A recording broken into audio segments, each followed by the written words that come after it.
The morning smelled different. That was the first thing I noticed, before my eyes opened, before my body remembered the weight of the blankets or the particular softness of the mattress beneath me. The scent hit me like a slow tide, something warm and deep, rolling through the room, threading itself into my chest, and pulling at something ancient and instinctive. I lay still for a long moment, suspended between sleep and waking, trying to name what I was breathing in. It was me, but it was not only me.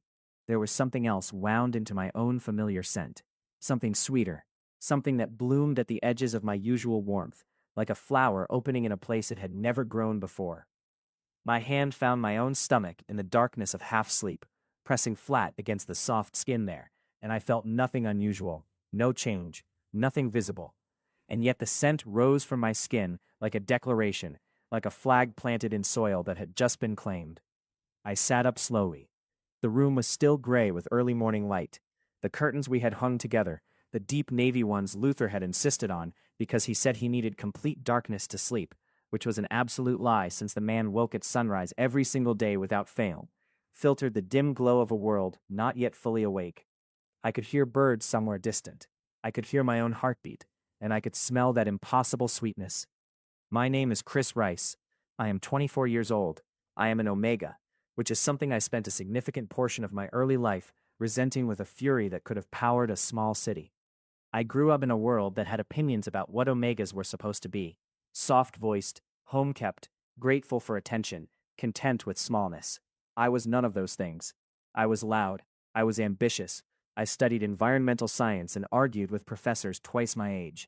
I wore my designation like a chip on my shoulder for years, daring anyone to underestimate me because of it. And then I met Luther Drake, and things became considerably more complicated.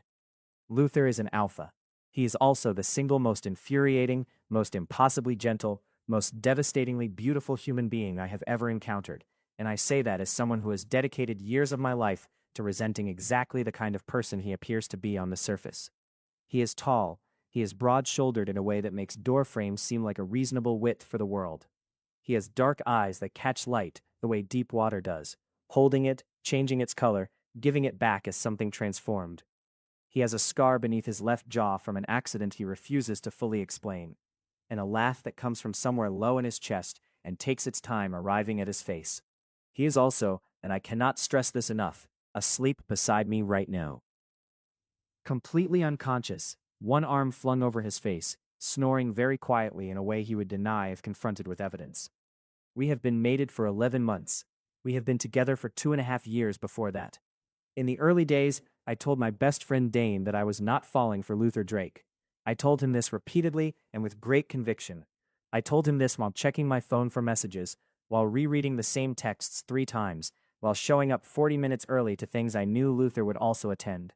Dane, who has the patience of a very tired saint, listened to all of this and said nothing, which is its own form of eloquence.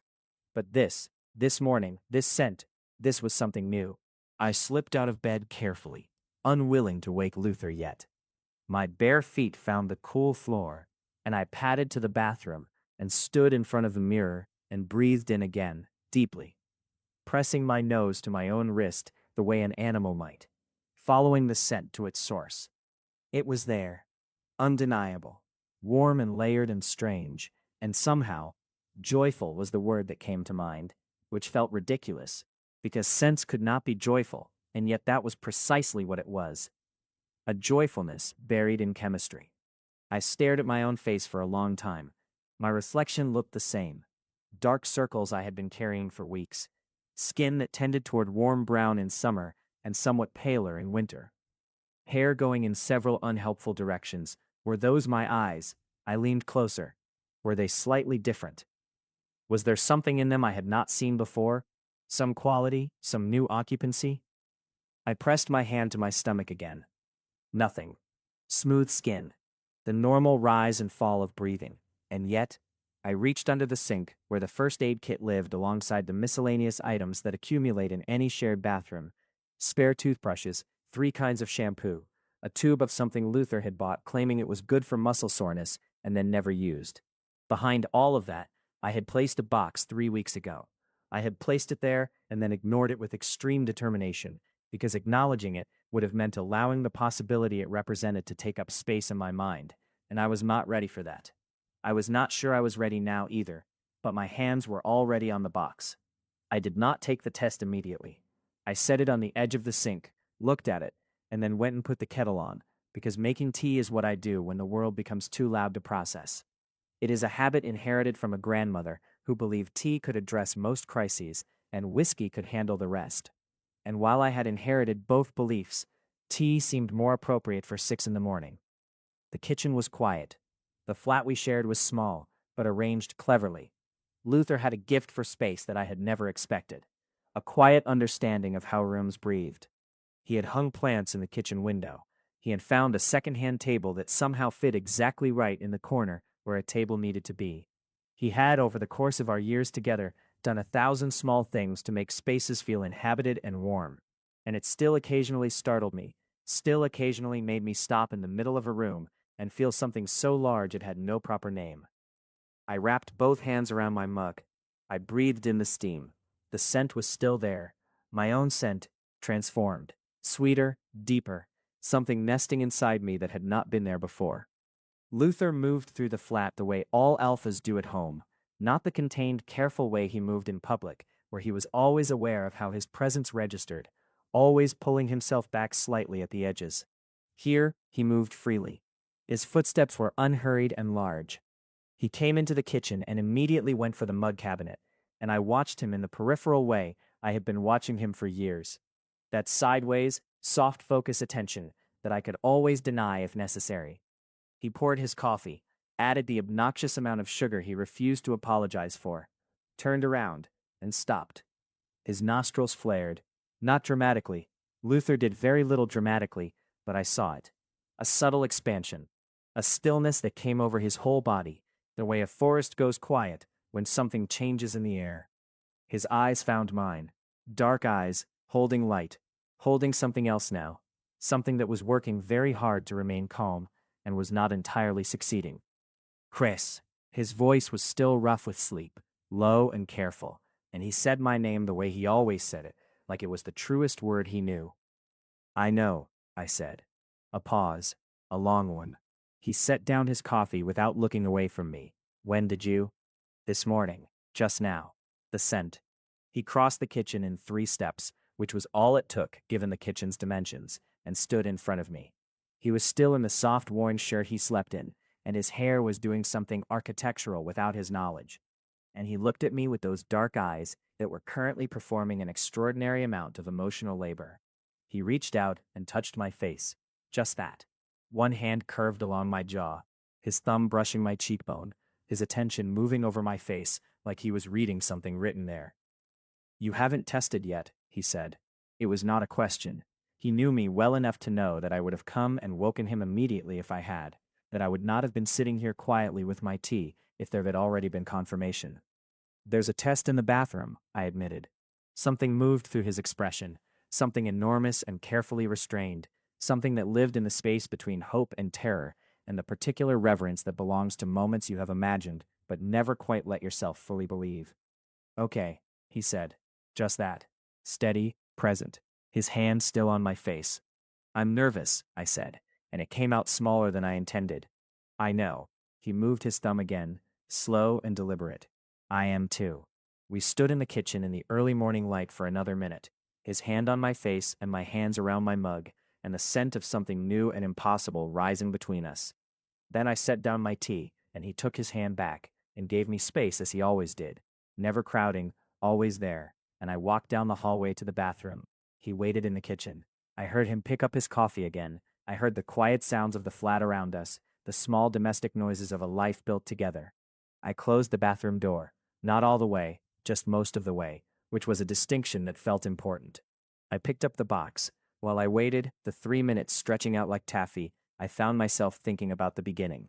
I met Luther Drake at a municipal environmental planning meeting, which is exactly the kind of place where you expect to meet an infuriating person.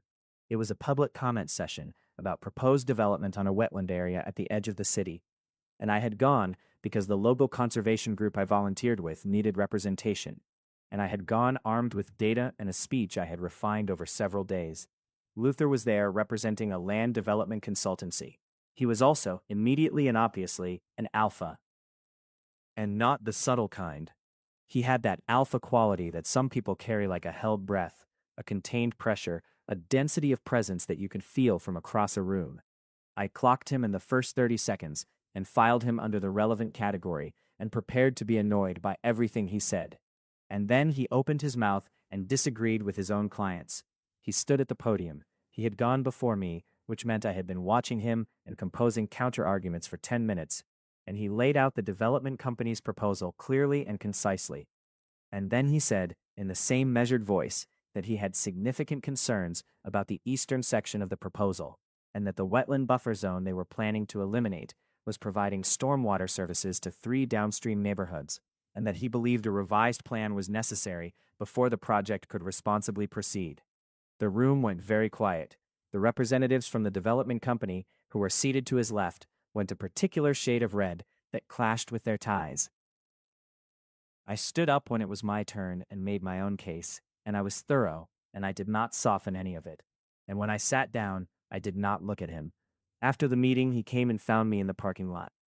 Your data on the invertebrate population was better than ours, he said, by way of introduction, standing slightly back so as not to crowd me, which I noted with reluctant approval. We missed the secondary nesting habitat entirely. You did, I agreed, not particularly warmly. I'd like to share your report with the team, with your permission. Formally, with attribution. I looked at him for a long moment. Alphas who openly admitted they had missed something and asked permission, rather than simply appropriating, were not common enough. My grandmother would have said something like that, was worth at least 1 minute of good faith. Send me a data sharing agreement by Friday, I said. I'll review it. He sent it by Wednesday. It was thorough, well drafted, and included a clause granting me approval rights over any derivative material. I stared at that clause for a while before signing. The project ended with a revised development plan that preserved the wetland buffer. It was reported in 2 local papers. Luther's name was in the first paragraph, mine was in the second. I told myself that was not satisfying. I was lying. He took me to dinner 6 weeks later, which should have felt like a big thing, but somehow felt like the continuation of a conversation we had already been having. He was careful over dinner, careful in the way that thoughtful alphas are when they know their presence has weight and are making active choices about how to carry it. He asked questions and listened to the answers. He pushed back when he disagreed, which he did twice, both times specifically and on points where I could see his reasoning. He walked me to my car afterward and said he had had a good time, and he would like to see me again if I was interested. And he said it plainly, without performing confidence at me, without the artificial ease that some alphas deploy like a weapon. I said I was interested.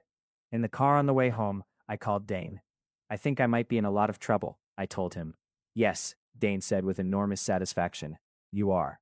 The first time I experienced a heat cycle while we were together, about 4 months in, I was frightened in a way I had not been since I was 17. Not frightened of the heat itself. I had managed those alone for years with irrelevant suppressants and blockers.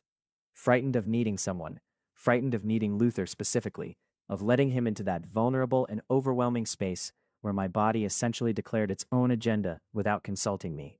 I called him from the floor of my apartment bathroom, which is not where I had planned to be when I made this call. It's coming early, I said, my voice already too warm, already altered by the beginning of it. My blockers ran out last week, and I ordered more, but they're not here yet. A pause. Then very calmly, what do you need from me? Not, I'm coming over. Not, I'll handle it. Not any of the presumptuous proprietary things that an alpha in that moment might easily have said. What do you need from me?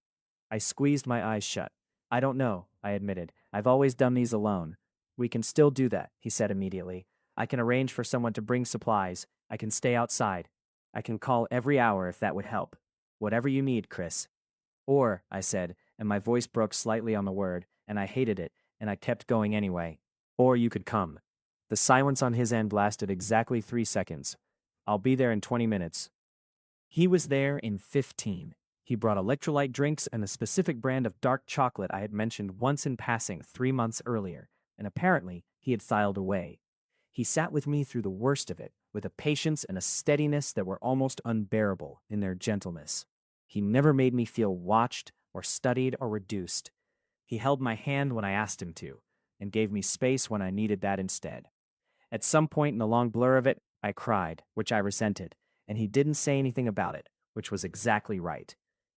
I hate meeting things, I told him much later, when it was mostly over and I was exhausted in the boneless way that follows a heat cycle. I know, he said. It's not about you specifically. I know that too. I'm still going to be difficult about it. Chris, he looked at me, and there was something in his face that was so steady, so entirely without judgment, that it made my chest hurt. You're allowed to be however you are. I'm not here for an easier version of you. I thought about that for a long time. We had talked about children. We had talked about it the careful, sideways way that two people talk about enormous things when they are not yet sure how much weight the conversation can hold. I had said once that I was not opposed to the idea in principle, but was not ready to make it concrete. He had said that he wanted children someday, and that when I was ready, if I was ever ready, he would be there. No pressure, no agenda. He said it the way he said most significant things, quietly, and with the full weight of meaning. I had thought about it more than I admitted. I had thought about it in the months leading up to now.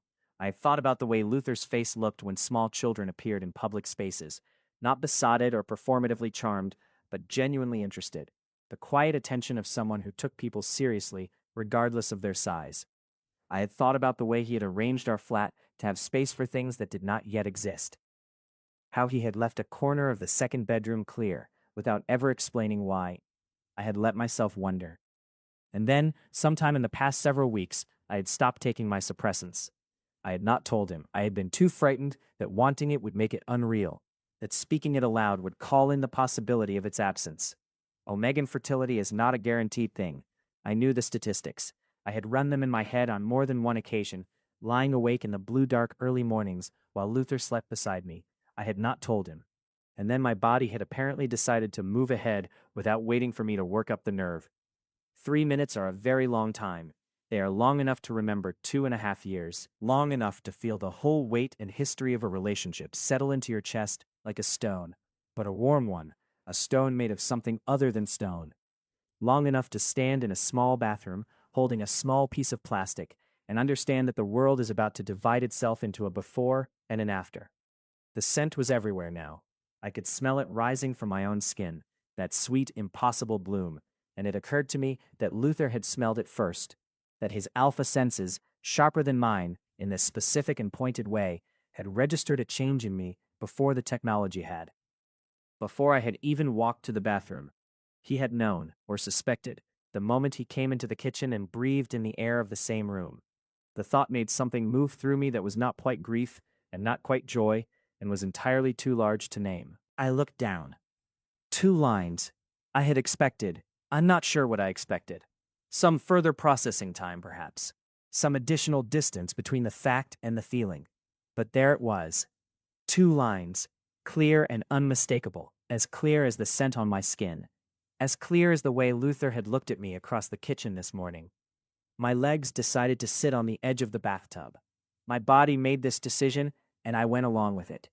2 lines. I pressed one hand to my mouth and the other to my stomach, and I sat there, in the early morning quiet of the bathroom, and I felt everything. Fear and joy and the staggering weight of responsibility, and a love so preemptive and so complete that it had apparently already established residency in my chest without asking permission. I felt terrified. I felt more certain of something than I had ever been of anything. I felt Luther on the other side of the door. Not literally, not with any supernatural precision, but the way you feel a person you love when they are close and waiting. The particular quality of their patience, their presence, the particular shape of their concern. I stood up. I opened the bathroom door. He was in the hallway. He had not been able to stay in the kitchen after all. He was leaning against the wall opposite the door, with his arms crossed, and his face doing something very careful and very controlled, and when I stepped out, he looked at me immediately, his eyes reading my face with the same focused attention he brought to everything. I held up the test. 2 lines. He went absolutely still for the space of 3 seconds. Then he crossed the hallway in one step and gathered me in, both arms around me, his face in my hair, and I felt him breathe in, long and slow, taking in the scent of me, the scent that had changed, the scent that was now carrying something new. He made a sound against my hair that I had never heard from him before, low and barely audible, something that lived below language, not a word, not quite a groan, something more essential than either, something that sounded like a whole person reorienting around a new fixed point. His arms tightened. I pressed my face against his chest and felt his heartbeat, which was considerably faster than his outward stillness suggested. You knew, I said, my voice muffled by his shirt, in the kitchen, before you even said anything. I smelled it, he said, and his voice was rough in a completely different way than sleep this time. I didn't want to assume. I didn't know if I was. You weren't wrong, a long pause. His heart beat against my face. Chris. He pulled back just enough to look at me, his hands moving to hold my face the way they had in the kitchen, both palms curved, both thumbs moving. He looked at me for a long moment that held everything he had ever been careful not to say too quickly or too loudly. You're sure? 2 lines is fairly definitive. A breath. And I had seen Luther smile before. I had spent years watching Luther smile. I thought I had cataloged them all. A smile I had never seen. Something that started slowly and kept going, spreading across his face like sunrise, like something he had no power to contain. Something that made the scar beneath his jaw crease and his eyes go bright, and his whole face transform into something so open, so entirely unguarded, that I had to close my own eyes for a moment, because the sight of it was too much. Okay, he said. His voice shook, only slightly, but for Luther, who was the steadiest person I had ever known, slightly was enormous. Okay. I should have told you, I said. About the suppressants. I stopped taking them about a month ago. I was going to tell you. Chris. I was frightened, of wanting it, of saying out loud that I wanted it. He was quiet for a moment, his hand still holding my face. I know, he said finally. I know how you are with wanting things. It was said without any criticism. Just recognition. The particular recognition of someone who has watched you closely enough to understand the shape of your fear, and loves you anyway, and does not require you to be otherwise. Are you angry? I asked. Chris. No. He pressed his forehead to mine. How could I possibly be angry right now? I breathed. He breathed.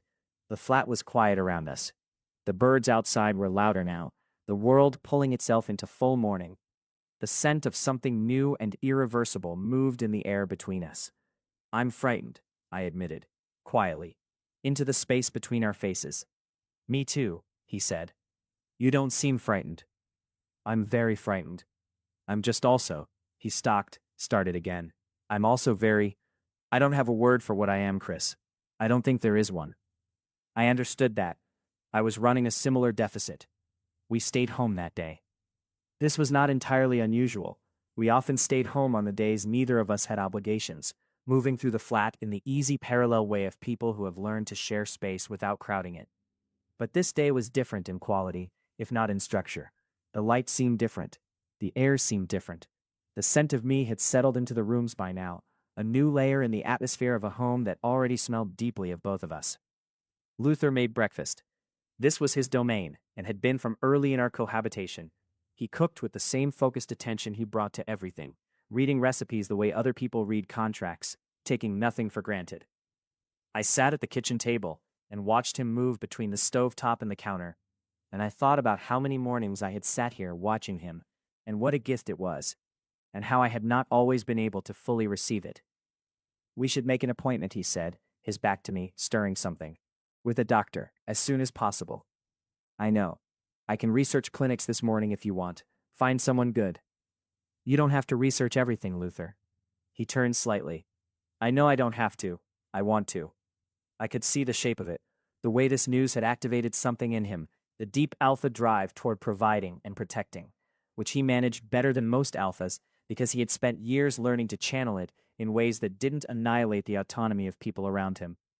He could feel it now, the pulse of it, the need to do something, to make something safe. I could feel it in the room. I could smell it in him, his own scent shifting slightly, taking on that focused quality. Okay, I said. Research clinics. He exhaled, and the tension in his shoulders eased a degree. He turned back to the stove. I want to tell Dane, I said. Of course. Not yet, not today. I want to sit with it today. Whatever you want. There's no rush. I watched his back. The breadth of his shoulders in the worn morning shirt, the way he moved with such contained certainty, such deliberate presence. Luther. He turned fully now, spatula still in hand. I love you, I said. Simply, without the qualifier or the hedge, or the oblique approach I still sometimes defaulted to when the feeling was too large. Just directly, just plainly, his face did the thing again, that unguarded opening, that helpless sunrise of an expression that I was apparently going to be undone by for the rest of my foreseeable life. "I know," he said. And then, "I love you. I love you both." Both. The word landed in my chest with a weight I was not prepared for.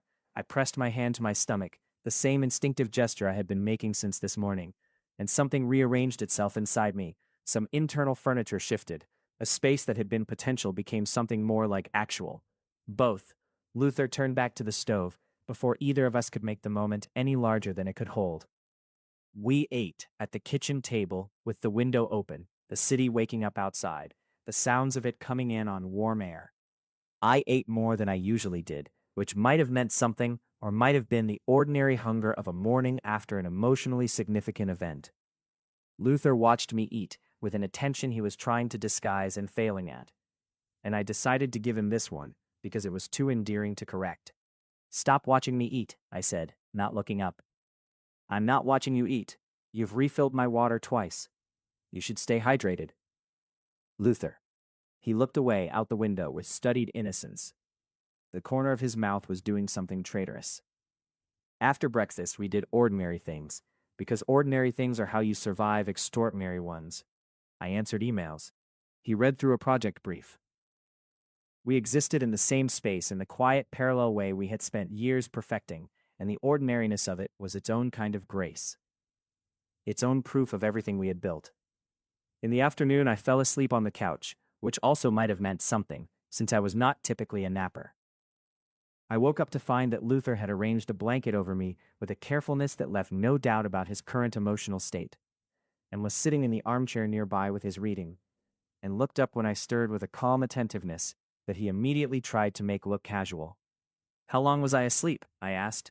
"About an hour and a half." "That's unlike me."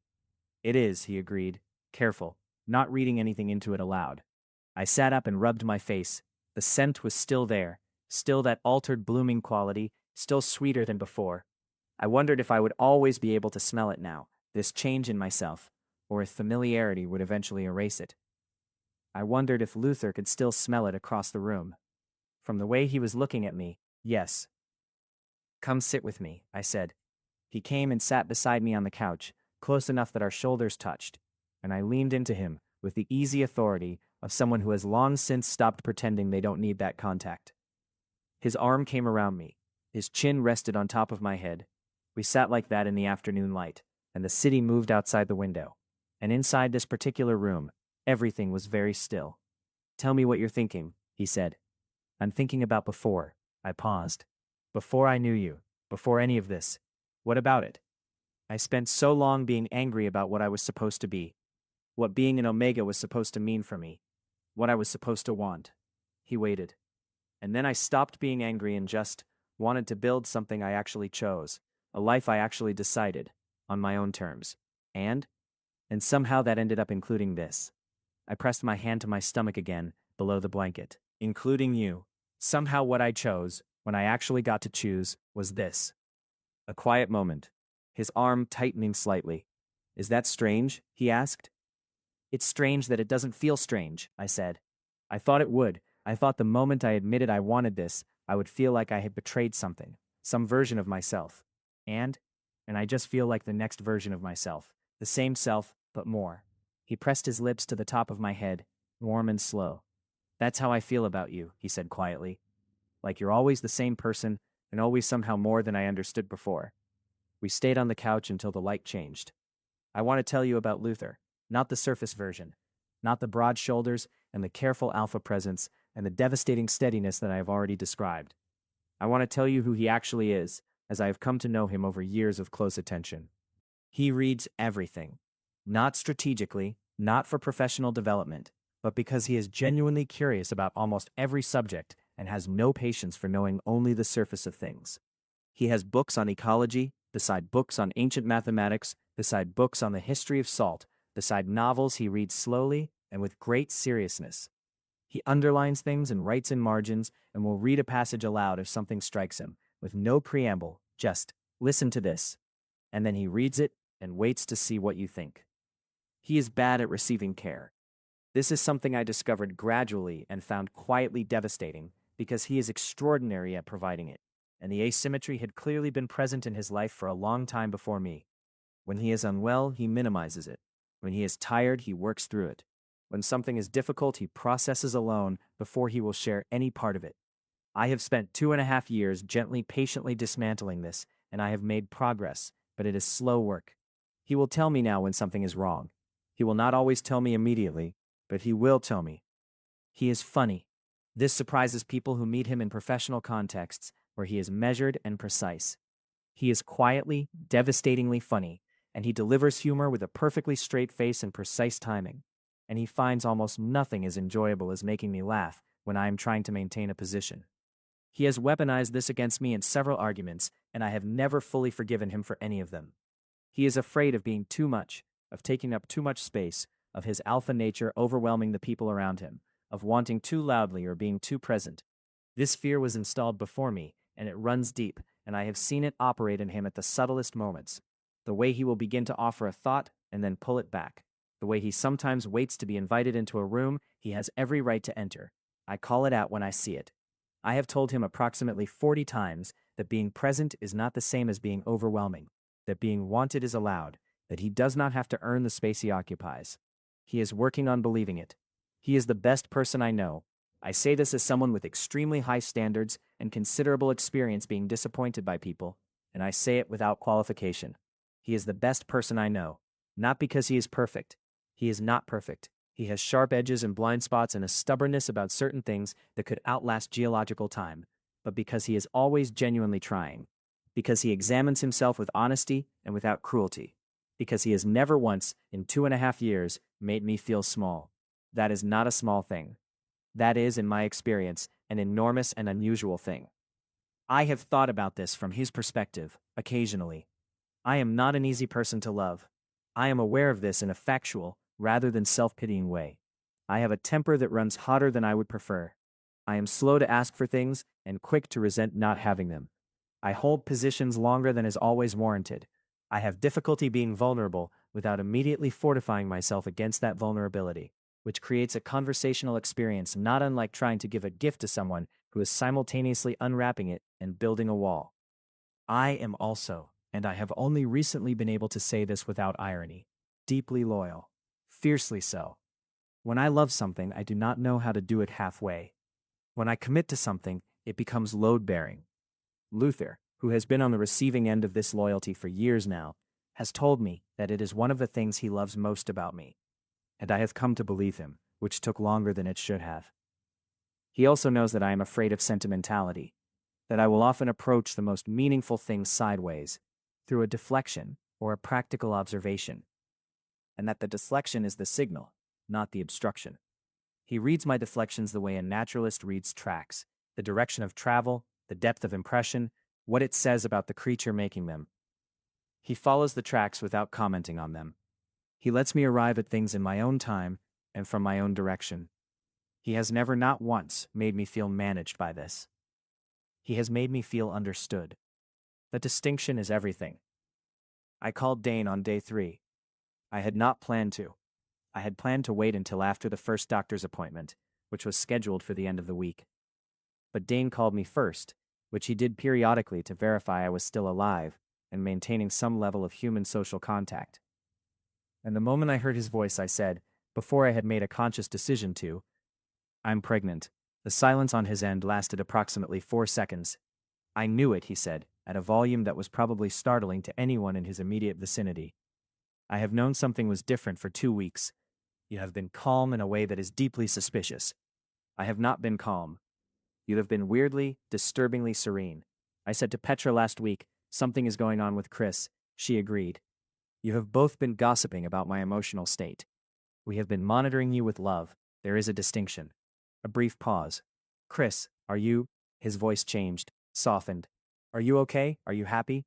I sat on the edge of the bed where I had been reading and thought about the question, not the quick version, the actual question.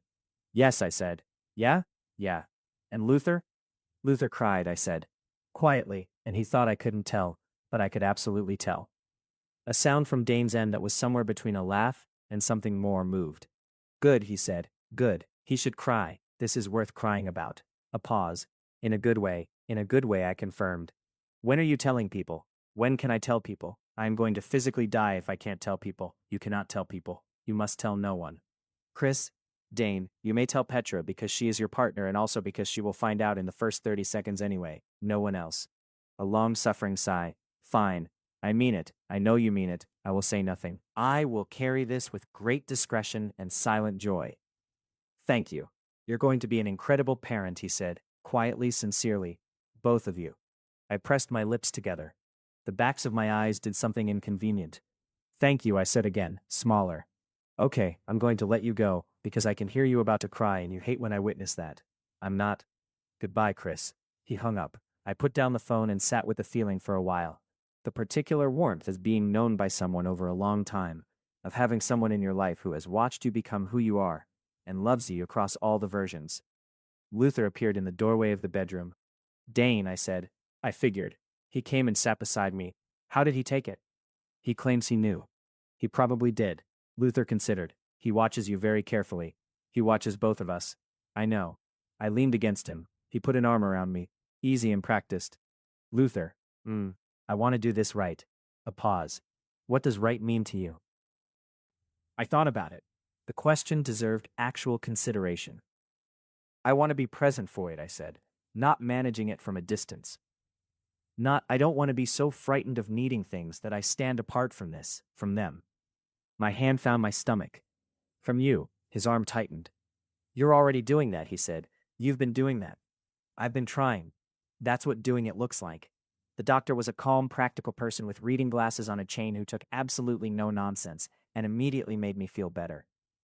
The clinic was small and well organized, with a waiting area that smelled of nothing in particular, which I appreciated. Luther sat beside me in the waiting room with one hand on my knee and his face arranged in its public mode, composed, measured, present. Under the table, his knee bounced very slightly. I put my hand over his. He stilled immediately, looked at me. I did not say anything. I just kept my hand there. The confirmation took the form of numbers and measurements, and a brief ultrasound that produced an image which was, if I am honest, not immediately legible as anything in particular, but which the doctor indicated was a heartbeat, and which Luther stared at with the expression of a person experiencing something they do not have the processing capacity to fully receive. Everything looks good, the doctor said, early but good. She gave us a list of things: vitamins, dietary considerations, a follow-up appointment. She spoke to both of us, which I noted with approval, not only to Luther, not deferring to the alpha in the room for the medical decisions about my own body. She gave me her answers and expected my questions and treated me as the primary patient, which I was, and which should be obvious, but sometimes is not. We walked out into gray afternoon light.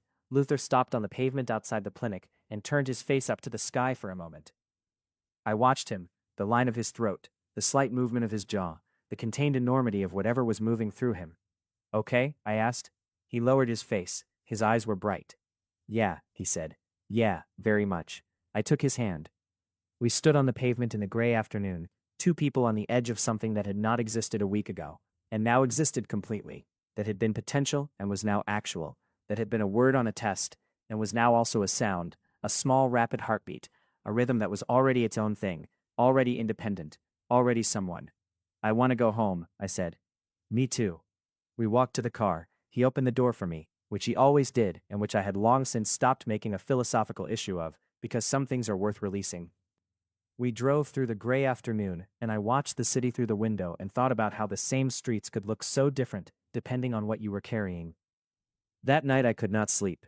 This was not unusual. My sleep had been irregular for weeks, the kind of low-grade wakefulness that lives at the edge of something unresolved. But tonight it was different. Not anxious, not troubled. I lay in the dark and looked at the ceiling and felt entirely, precisely awake in a way that was not the same as sleeplessness.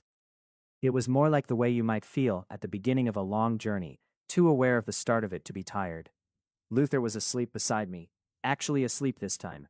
I could tell by the depth and evenness of his breathing, by the total stillness of a person who has gone past the threshold. He sleeps like a man who has made peace with sleep, which is something I have always been faintly envious of. I listened to him breathe. I thought about the heartbeat we had seen today. That small, rapid, already existing pulse. I thought about the mathematics of it, not the scientific version, just the personal version. The arithmetic of two people who had found each other, who had chosen each other, who had built something together over years of ordinary days, and how somewhere in the accumulation of those ordinary days, a new thing had quietly, without announcement, come to exist. I thought about my grandmother, who had told me once that love is not the feeling, it is the choosing. The feeling comes and goes, she said. The choosing is what stays. You choose in the morning. You choose in the arguments. You choose when it is inconvenient and when you are tired and when the other person is impossible, and the choosing is the thing that makes it real. I had been choosing Luther for 2.5 years. I turned my head to look at him in the dark. I could barely see him, just the shape of him, large and still, turned toward me slightly in the way he always turned in sleep, some gravitational instinct. The line of his shoulder, the angle of his jaw, the quiet evidence of a person who was completely, entirely at rest. I had been choosing him every day, without always knowing it as a choice. It had started to feel like breathing, necessary, involuntary, the thing your body does without asking your permission, because it has decided it cannot survive otherwise. I pressed my hand to my stomach, under the covers. Something in me had stopped being afraid. Not of everything. I had a detailed and itemized list of things to be afraid of, beginning with first trimester complications and continuing through all the ordinary terrors of parenthood and the specific terrors of raising someone in this complicated world. I was not naive about any of it, but the fundamental fear, the fear of wanting this, of admitting I wanted it, of needing it and needing Luther, and allowing myself to be in the full current of it, rather than watching from the bank, that fear had somewhere in the past few days quietly folded up and left. I did not know exactly when it had gone. Maybe in the kitchen, when Luther had put his hand on my face. Maybe in the hallway, when he had made that sound against my hair, that wordless, essential sound of a whole person reorganizing. Maybe at the clinic, watching him look at that small ultrasound image, like it was the most important thing he had ever seen. Maybe it was simply that I had spent so long bracing for loss that I had forgotten to notice I had already won. Luther stirred slightly, not waken, just the small adjustments of deep sleep. His hand, which had been at his side, found mine under the covers without him opening his eyes, without any conscious navigation. Just found it, the way a body finds the familiar shape of the thing it is always reaching for. I held on. The weeks that followed were ordinary and extraordinary in equal measure. My body changed. Not dramatically at first. I was still early, still in the territory where nothing was yet visible to anyone else, where the evidence was interior and chemical and scent deep. But I felt it, a new weight in my center of gravity, a different quality to my hunger, a fatigue that arrived without warning in the mid-afternoon and departed equally without explanation. Luther noticed all of it, quietly, without commentary, without making me feel observed. He adjusted things, stocked the kitchen with the specific things I was suddenly drawn to, made sure the flat was warm in the evenings without asking if I was cold. Began accompanying me on the morning walks I had taken alone for years in a way that felt less like an intrusion and more like a weather pattern that had naturally expanded to include him. We talked more. This was something I had not fully anticipated. Not that we had been silent before, but there was a quality to the talking now, a depth and a meandering to it that felt new.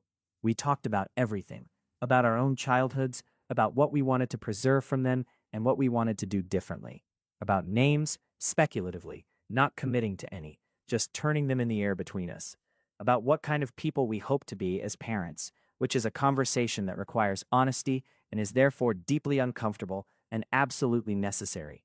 I don't want to be afraid all the time, I said one evening. We were on the couch, the city dark outside, the lamp making a small warm island of light. I have a tendency to manage things from a distance when I'm afraid, to put up glass and organize things through it. He was quiet, which meant he was listening with his whole attention. I don't want to do that with them, I said. You won't, he said. You can't know that. No, he agreed, but I know how you love, when you actually let yourself. It's not managed from a distance. I thought about that. You're going to need to tell me, I said, when you see me doing it. I will. No hesitation. I don't always receive that well. I know. A pause. You receive it better than you used to. This was true. 2 years of Luther gently, patiently pointing out the glass when he could see it had done something. I had not always thanked him for it in the moment. I thanked him now. Luther, thank you for being patient with me. All of it, the whole time. A moment. Thank you for letting me, he said. Simply, meaning it completely. There came an evening when Luther's family found out. His mother arrived at the flat under the pretext of returning a book she had borrowed 3 months earlier, which was a pretext so thin that it was essentially transparent, and within 15 minutes of arrival, she had observed something about the quality of Luther's attention to me and the way I was holding my tea, and drawn her own conclusions. "Chris," she said, setting down her own cup and looking at me with the particular directness she had passed along to her son. "Are you?" I looked at Luther. He looked back at me, a question in his eyes, checking. I gave the smallest nod. "Yes," I said. She was quiet for the space of a breath, and then her face did the thing that Luther's had done, that helpless opening, that arrival of something too large for conventional expression. She reached across the table and took my hand in both of hers. "You'll be a wonderful parent," she said. "Both of you." I had heard this before.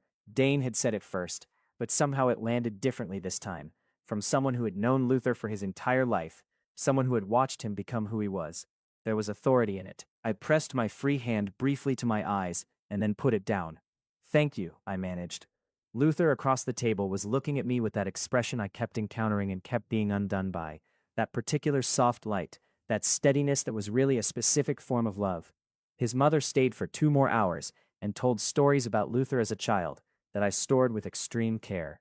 On her way out, she kissed my cheek, then went to her son and held his face in her hands the same way he held mine, and said something to him too quietly for me to hear, and he listened with his eyes closed.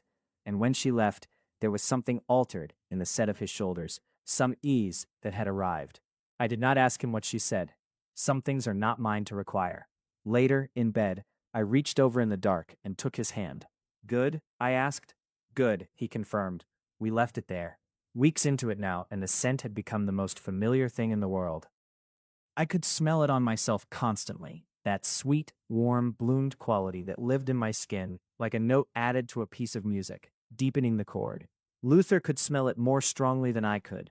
I knew this from the way he sometimes paused when he held me close, the way his breath would slow into something deliberate, something that was paying attention. "Does it bother you?" I asked him once, during one of these moments. He drew back enough to look at me. The question seemed to genuinely surprise him. "Bother me?" he said, as if testing the words for structural integrity. "Some people find it overwhelming, the pregnancy scent." He considered this for a moment with the seriousness he gave to all genuine questions. Then, "It's the best thing I've ever smelled," he said. "It's you, but more. It's you and something else. Something that's—" He stopped. Tried again.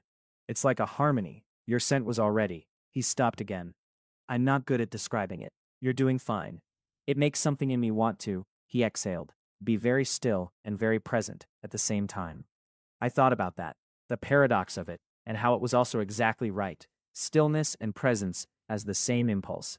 The impulse to pay attention to something you want to be sure you are fully experiencing. "That's a good description," I said. "It's the alpha instinct," he said, somewhat ruefully. "The protective instinct. But it doesn't feel like an instinct. It feels like a choice, like choosing to be still, like choosing to be here." I pressed my face into his chest. "I like that," I said. "Yeah?" "Yeah." He pressed his lips to my hair. Outside, the city went about its business. Inside this particular room, in this particular flat, in the specific warmth of a life that had been built day by day, over years of ordinary choosing, we stayed very still and very present, and the scent of something new and permanent moved between us like music. I will tell you what I know about the future, which is not very much, which is also somehow fine. I know that Luther will be extraordinary at this. Not because alphas are supposed to be providers or protectors or any of the static, prescribed things that designation is supposed to mean, but because he is the specific person he is, someone who takes people seriously, who is endlessly patient, who will teach by example, and by asking questions, and by being willing to be wrong and say so. He will be afraid, because he's afraid of anything he can hurt by doing it badly, and he will do it well anyway, because that is also who he is. I know that I will be better at it than I fear, and worse at it than I hope, and that this is the condition of parenthood for everyone who undertakes it thoughtfully. I know that I will have to learn to receive help. I know I am already practicing. I know Luther will help me, but by making it easier, by being someone whose help does not cost me something. I know the scent will change again. I know my body is already doing things I don't fully understand yet, shifting and preparing in ways that are ancient and biological and entirely outside my control, which I am choosing to interpret as interesting rather than alarming. I know that the small heartbeat we saw in that clinic is getting stronger every week, and that one day it will be outside me and I will see the face of whoever is attached to it, and everything I think I understand now will immediately seem like a rough draft. I know I am more than I was. I know that this is what choosing does, over time, accumulated choosing, the morning choices and the argument choices, and the inconvenient choices, and the tired choices, and the frightened choices. The choice to stay, the choice to open, the choice to want, the choice to name the wanting instead of watching it from behind glass. I have been choosing Luther Drake for 2.5 years. I will choose him for the rest of my life. I will choose them, this small new heartbeat, this new harmony in my own scent, for the rest of my life. Which is a sentence that still makes something enormous happen in my chest, when I actually let myself feel it. This morning I came back from a slow walk. Luther had joined me halfway, materializing at the corner of our street in the early light with 2 coffees, 1 decaf, which he handed to me without comment, because he had done the research and adjusted before I asked. And we walked the rest of the way home, side by side in the blue-gray quiet of a city not yet fully awake. At the door of our building he stopped and turned to me. "What are you thinking?" he asked. I looked at him, the dark eyes holding light, the scar beneath his jaw. The man I had met at a public planning meeting and decided to argue with, who had told me my data was better than his, who had sent a detailed data sharing agreement 2 days early and included a clause I hadn't asked for. The man who had come when I called him from a bathroom floor and brought the right chocolate and held my hand and not said anything about me crying. The man who had stood very still in a kitchen doorway one early morning and breathed in a change in the air, and known, before the test could confirm it, that something new was beginning. "I'm thinking," I said, "that you knew before I did." He smiled, the slow, full one. "I had a good nose," he said. "You had an excellent nose," I agreed. "I'm still somewhat annoyed about it." "You're not annoyed." "I'm a little annoyed." "Chris, what?" He leaned down and kissed me. Warm and unhurried, right there on the pavement, in the early morning light, the coffee going slightly cold in our hands, the city waking up around us, and not concerning itself with the 2 of us in the least. He kissed me the way he did everything, with his whole attention, with no part of him elsewhere. When he drew back, his eyes were that warm, bright thing again. "I love you," he said. "Both of us," I said. "Both of you," he confirmed. I took his hand and we went inside, and the door closed behind us, and somewhere under my skin a small new heartbeat kept its rhythm, steady and certain, requiring nothing yet except the warmth it had already found, the home it had already chosen, the 2 people on either side of it, who had been, without fully knowing it, choosing it long before it existed. It smelled like morning. It smelled like something beginning. It smelled like us. If you made it to the end, you're my kind of person. Leave a subscribe. Comment down your favorite part of the story. And if you want early access to videos, exclusive content, or just want to support the channel, hit that join button right below the video. Even 1 member genuinely means the world to me.